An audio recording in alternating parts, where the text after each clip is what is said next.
Welcome into Broncos Breakdown. I am Tom Downey here with a recap, reaction, and some news and rumors coming out of the Denver Broncos absolutely blowing out the Seattle Seahawks in Week 2 of the NFL preseason. Simply put, this was not really much of a contest. Seattle sat 22 key players or starters, and Denver's first team, which played quite a bit, relatively to Seattle, I should say, absolutely crushed them. Drew Lock and even Teddy Bridgewater, too, got the start. More on those two in a second.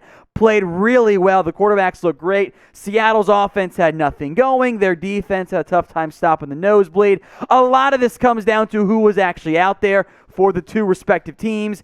You don't want to act like, oh, Denver's now going to win the AFC West or whatever, but you win a preseason game by 27, you feel a lot better than you would if you would, say, lost a preseason game by 27 points. So grade Denver's performance for me against Seattle. A, B, C, D, or F. How you feeling about the results coming out of this one? Do you feel good about it? Do you feel bad about it? Get your votes in. A, B, C, D, or F. Myself, I think it's pretty straightforward. A. Let's talk about the quarterbacks then. Drew Lock and Teddy Bridgewater, the number one storyline for the Denver Broncos this preseason. Now, we'll start with Lock, who was the backup in this game. As whelmed, I do want to make this note. It felt like, and maybe I'm reading too much into it, but it felt like the Broncos offense was geared much more around Teddy Bridgewater and the things Bridgewater can do well than the stuff that Drew Lock does well. For example, the lack of play action calls for Drew Lock, which I think was part, hey, he was great last week with the play action. Let's see how he fares without it. So I thought Lock was fine. He had the one kind of weird stumble on the 3rd and goal in the red zone, but overall he's been pretty good this preseason. Teddy Bridgewater, meanwhile, you'll take 9-11 for 105 and a score. Is it the same potential for a deep passing offense that you have with Drew Lock, who has the much stronger arm and loves to push it vertically? No. But I thought that Drew Lock had the advantage over Teddy Bridgewater entering this preseason game. I still think that Drew Lock ends up being the starter for this team, but I think that gap has been narrowed. I think Teddy Bridgewater did gain some ground on Drew Lock in this particular matchup. Now, I still think Lock's the starter, but we'll know more after the Week 3 preseason game. So pick a Week 1 starter here for me, folks, right now in the comment section. DL for Drew Lock or TB for Teddy Bridgewater. Now, the defense I thought was pretty damn impressive in this one. 3 points allowed, 251 yards. They didn't allow very much in the passing game. 3 points is the number one thing. And there were a couple takeaways this team had as well. They were able to, Justin Simmons had an interception.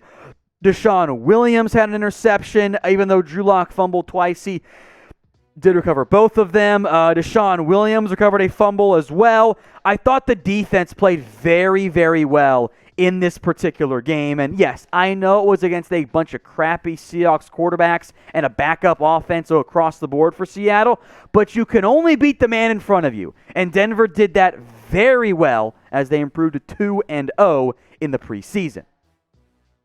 Now, if you bet on Denver in this particular game, you guys made some money. Head over, if you haven't already, to chatsports.com/bet. That is our sportsbook partner. You can use promo code Broncos125 when you put down $100. That gets you a 125% deposit bonus. So if you would put $10 down on Denver to cover the spread against Seattle, you hit that one pretty easily. Entering this game, Denver was a 5-point favorite. The over-under was 36.5. The results, Denver wins by 27. By the way, with sportsbooks, you can often add some points to your spread. You could have turned that dial all the way up and made even more money if you'd added some points to your spread there. The under actually hit, which if you had told me an under of 36.5 was going to go under if the winning team scored 30, I said, okay, probably not. And that's what we got in this one. So if you bet on Denver to win, congrats. If you haven't already, Bet on them to win week 3 of the preseason. They're playing a lot of their key guys because they're a young team trying to figure out their quarterback room. That gives them an advantage over many other players. So if you are teams, if you haven't already, we'll put some money down. Chatsports.com/bet. Use that promo code Broncos125. I did want to get a quick injury update. Unfortunately here, Michael Ojemudia, originally ruled questionable with a knee injury. He did not return, and I think that's a bit of a potential red flag for this particular team right now. It was a knee issue or leg, whatever it was, grabbed his left leg, hopped off the field with assistance, was carted to the locker room. I don't have any further details right now. That is concerning for a very promising young player. Oh, by the way, the other big potential red flag you might run into here, at least on the bright side, I should say, relatively speaking, is this, that Denver has a lot of great depth on the defensive line. They're in a position, or not on the defensive line, at the quarterback position. They've got a lot of key players. Fuller, Darby, Callahan, Sertan. That foursome, as it relates across the board to the NFL, I think is really one of the better ones out there. So I do think that matters for Seattle. Having that impact is certainly a big deal.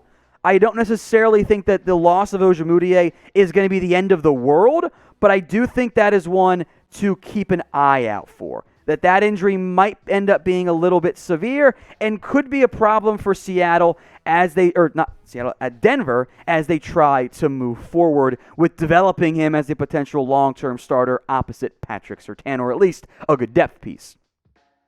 Now, if you haven't already, hit that big red button and subscribe. We're trying to keep you guys covered on everything going on around the Denver Broncos. So stay tuned for tomorrow's video, a look at some of the winners and losers. More in depth, although we'll discuss some of those guys right now.